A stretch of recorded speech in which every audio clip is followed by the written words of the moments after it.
Welcome to the Lindemann Outdoors podcast with your hosts, Jacob and Jeremy Lindemann. Coming to you today from the cold weather tundra that is North and South Dakota. We're trying something new today. We're going to kicking off the video portion of this podcast. Although I've said many times I have a face for radio, people want to see our faces, and I don't understand that at all.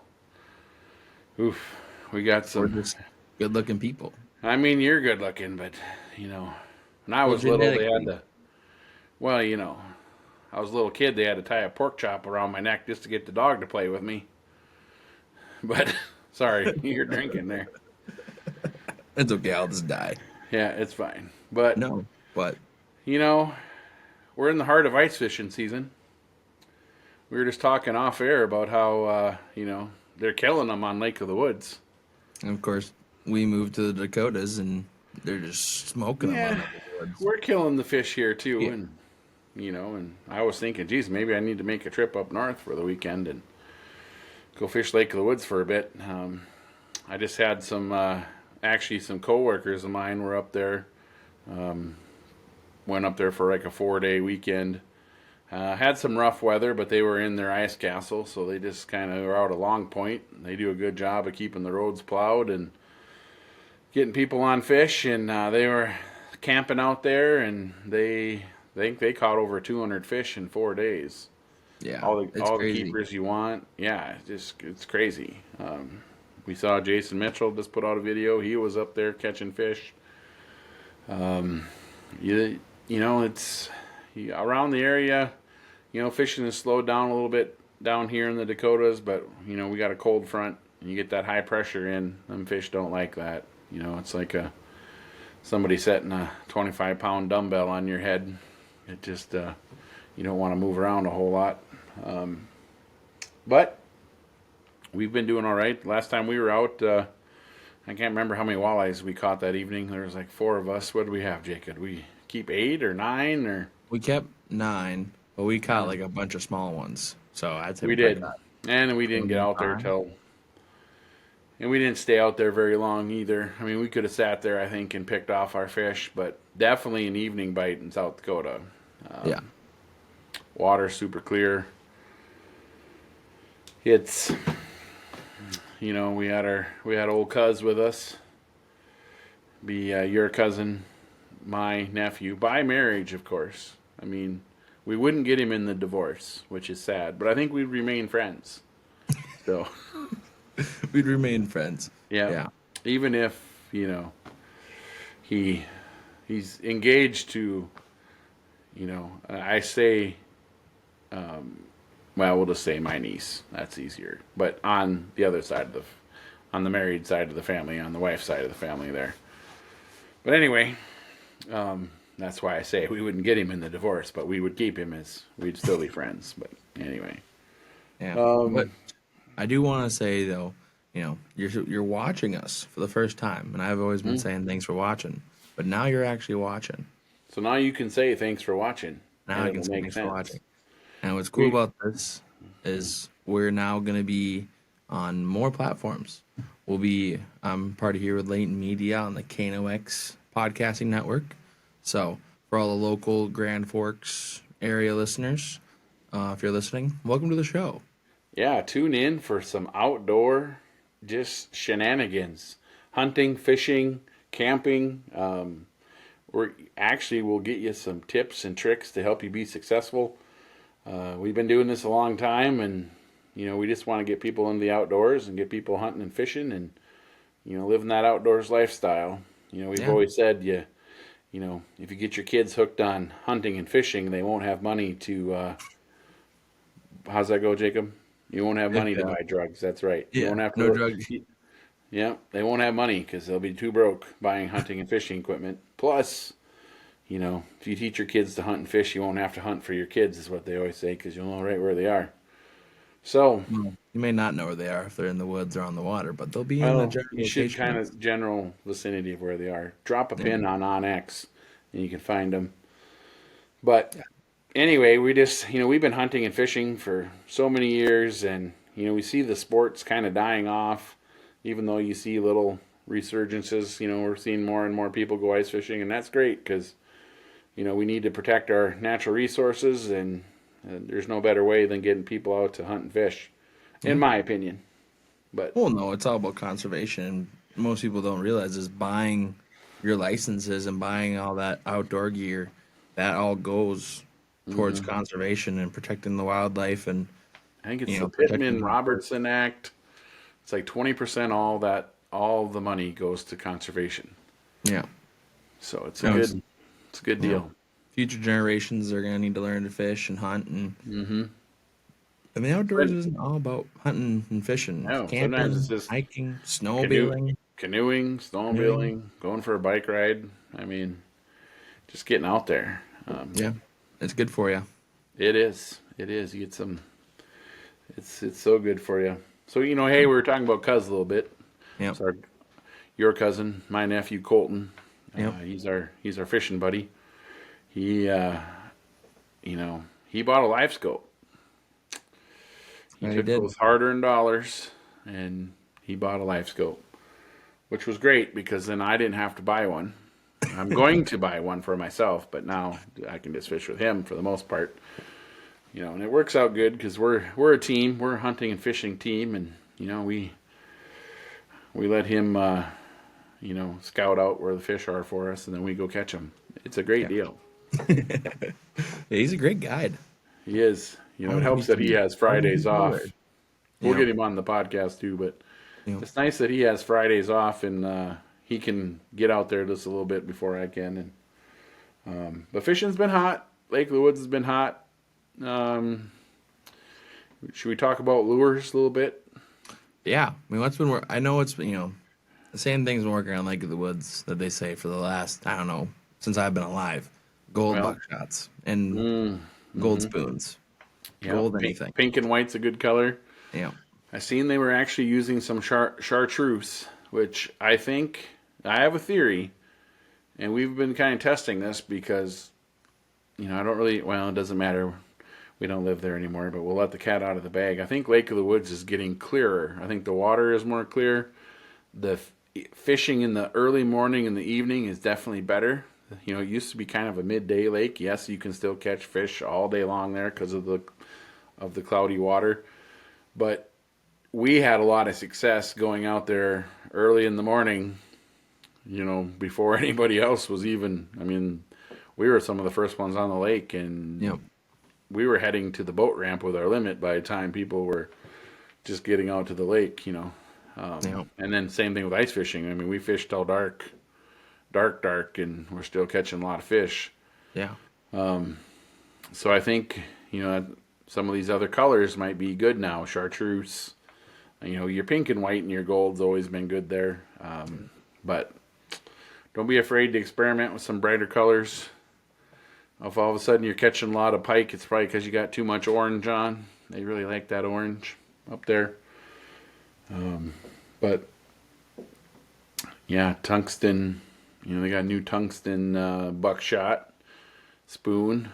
Those get down there. I've been using some Acme Castmasters lately. Those have been really good. I've been using the Wonder Bread. So it's white with polka dots. The Wonder Bread thing that happened like 2 years ago, right? Or where did Wonder Bread come from? I know from the packaging of Wonder Bread, but like who, like why do they start using this for fishing lures, and why does it work so well? Yeah, it's got a little bit of everything. White has always been a good color, and then if you put a few dots on there, and I think when you're jigging it, they just see it gets their attention. It is, but you wouldn't think that would be a good color for fishing, but it sure is. It doesn't look like, it looks gimmicky. That's what I'm seeing. It does. It looks kind of silly, but it works, and fish hit it aggressively. Mm-hmm. They sure do. That's what I was using the other night. We were out. I had a tungsten jig, just a single hook on a minnow with that Wonder Bread color, and then I was jigging that tungsten Castmaster from Acme with that new glue. I think that's that Moon Glow paint. That was working really well. That's kind of been my go-to lure. I mean, I had some chartreuse buckshots on, and I did well on those too. But the past couple times I've been out fishing the chartreuse with the Wonder Bread. But you just have to, number one, you got to find fish, and then you got to figure out what they're eating, and don't be afraid to change up your lures, because there's been many times where all of a sudden you're using a lure and you're catching more fish than I am. And we have a rule that if you catch 3 fish and I catch 0, that's no longer a coincidence. That's a pattern, and Yep. everybody should switch to that lure. Especially if you're all fishing together. I mean, if you're out hole hopping and stuff, I mean, Yeah, it's who knows. but if you're fishing side by side in the house and the person 2 feet to the left is catching more fish than the person 2 feet to the right, Right? either your guide put you on a giant boulder or Sometimes the you got to do lure. that if you didn't catch fish the day before. You got to slide the fish house over a little bit. It's like with that live scope, we could see that the fish were actually 17 feet over was where the majority of the fish were coming into the area where we were fishing. And that's what's just so crazy about these live scopes is that you can just point it where you want to, like, oh, that kind of looks like an interesting spot over there. Let me turn my little gimbal, and then it points in that direction. Oh, yeah, there's a little reef right there, and there's fish sitting off the edge of it. That's what's so nice about it. I think the best part about that live scope, we're switching to the live scope talk, obviously, Yep. is that you can look at the structure, see how the fish are relating to it, and then set up on it and fish it. A lot of people will use the live scope. They will locate the fish, and then when they go drill their holes, they will switch over back to their flasher or your Vexlar or your Markham, and then use that to catch the fish. There is a little delay on the live scope. When Yep. you jig your lure, it's like a half-second delay on the screen there. So that's Which where is like like- a flasher, it's instant. Yeah. So when the fish has it, he's there and he has it. And I that's was what actually you're seeing the pros do. Is there, I mean, even, Jason Mitchell, I watched his thing, and he probably knows fishing better than anybody, especially ice fishing. And he does that. He doesn't even fish with the live scope in his house. He locates them, and then he pops a hole, pops his house over, and just uses the Vexlar. Yep. Uses the flasher. Yep. And actually, some of the bigger fish can be spooked by the sonar of the live scope. It's more intense, right? Yeah, it's got a little more powerful beam there. I mean, it's a lot of, you got a lot more, there's a lot more beam strength in order to get that signal back, like for everything that it shows on there. A little bit more power. So sometimes they can feel that, sometimes it spooks them, sometimes it doesn't. You just, fish are finicky. A lot of people don't realize that they're moody. You gotta figure out what they want, and if all of a sudden you're not catching them, you might have to experiment a little to see what you got to do. Yeah. Sometimes you got to move around too. Jason Mitchell was on the studio today, was on KNOX, and here in Grand Forks, and he was talking about because they mentioned that we planned a Winnipeg trip, and he was talking about how it's a different beast, and how people don't understand the amount of uprigging you have to do to fish on that lake, and I think that's something like people don't often think about is where you're going fishing. You kind of need to know the style of fish that you're going to be catching, because you can't have too light of a rod.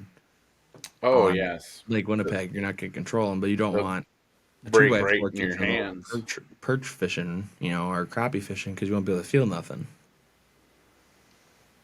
And what are your thoughts on that?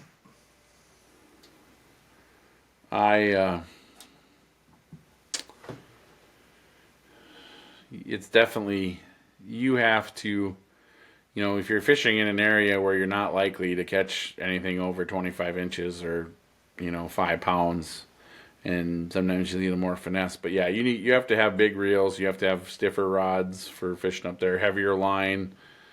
Just the travel on Lake Winnipeg. I mean, you either need a vehicle with tracks or a snowmobile.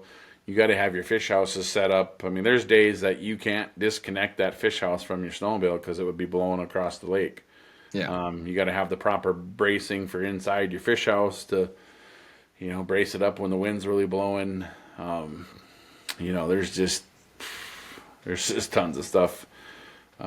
Travel is one thing. You may need extensions for your augers.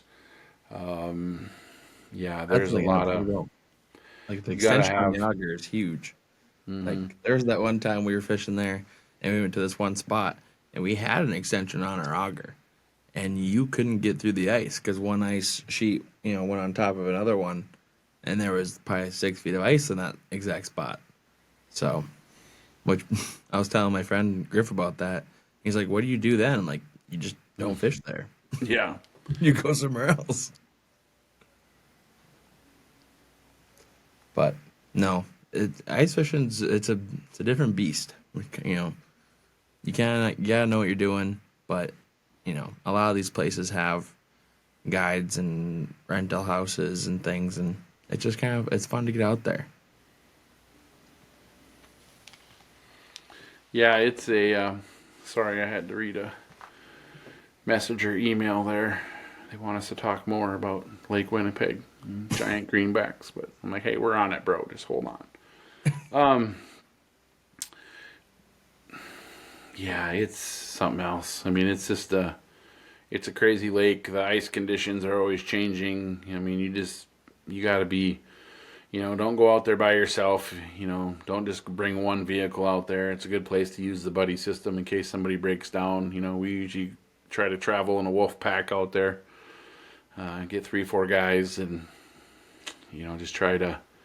You got to move around. You got to catch fish. I mean, we have some spots that I'm thinking about our trip this year. I'm like, geez, I don't even know if I'm going to leave that one spot. Because you go there in the morning, you catch fish. You come back there in the evening, you catch fish, and Yeah, it's like, why move? Maybe you just especially wait on for the windy days. right. Wait for Once one you to get come. set up, you don't want to leave your house. Yeah, and we talked about some strategies of, well, okay, maybe we're going to, depending upon whether you're coming from the east or the west, maybe you'll travel all the way to the main channel of the Red. A lot of the fishing takes place out in the front of the mouth of the Red River. That's where a lot of the big walleyes are. They're heading up there in the spring for the spawn. There's a lot. The food is up there. They're just staging there for the run. At the end of March when we like to go.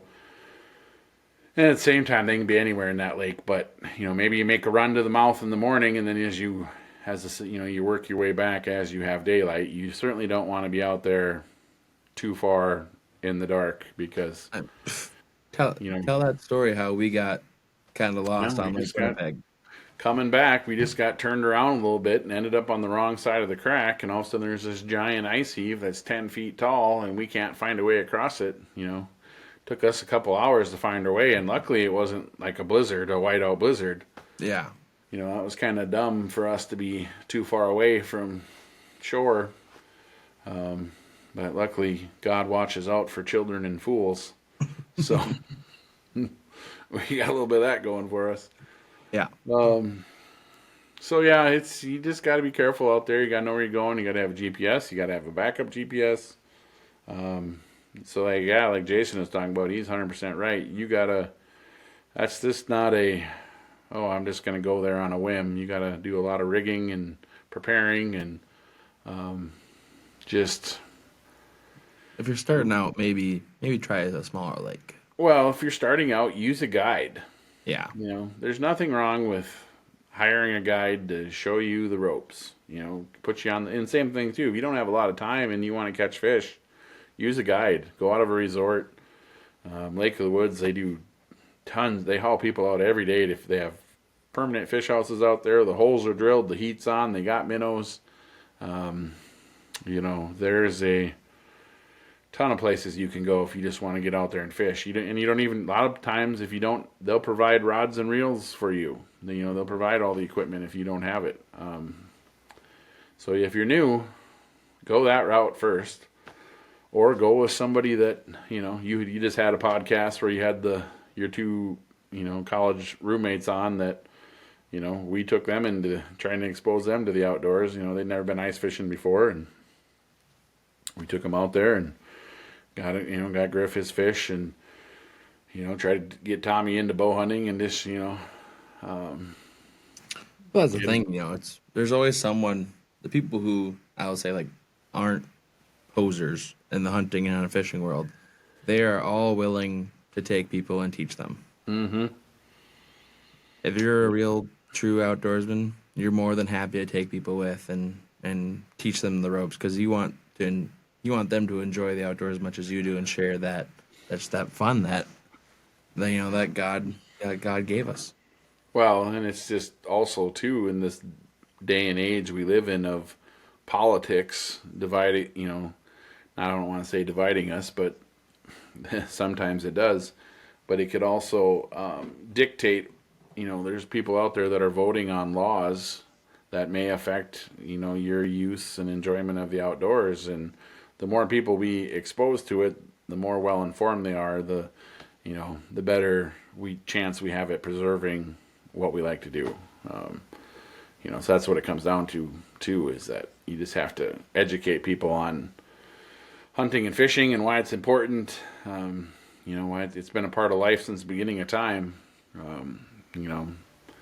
And yeah, there's people that don't like hunting, but yet they'll go to a restaurant and eat a steak. Well, somebody had to kill that animal, and that's just how it works.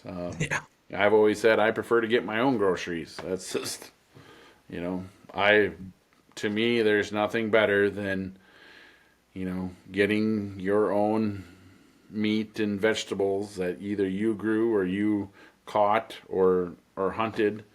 And hunters use every part of that animal. I mean, there isn't an ounce of meat that gets wasted. Like we've talked about before, we sell the hides for gloves. We donate them to the DNR for hides for habitat. They use every single part of that deer. You boil those up for Zeddy. Yeah, I cook up the bones for my dog. And speaking of people don't understand hunting, when nature is cruel. Show the people what you got behind you. Yeah. So these were 2 bucks that I found that were tangled up, that died. They were fighting to the death of who was going to get to carry out the breeding rights, and their horns got tangled up. Yeah.